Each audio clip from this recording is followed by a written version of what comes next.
expansion's going to happen, and it's inevitable.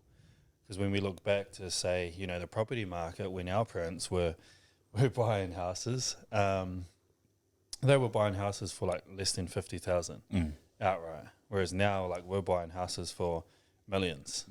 Like, it's crazy. But then when you look at the property market over time, it's had expansion. And back then, it might have been worth, $50,000, but the interest rate that they were paying back then was like 20%. Yeah, that was crazy. It was still only 20% on 50 grand.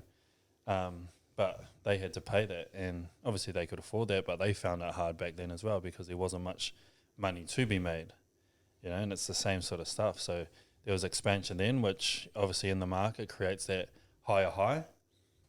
And then we have, recession, which, everything ends up coming down and creates that higher low within the market. And if you have a look at any market over the last 50 years, doesn't matter whether it's stock market, property market, wheat market, you will see it like spiking to create that new high and then coming down to create that new low. But then, everyone in your population is just spending so much money on tax, GST, all that kind of stuff.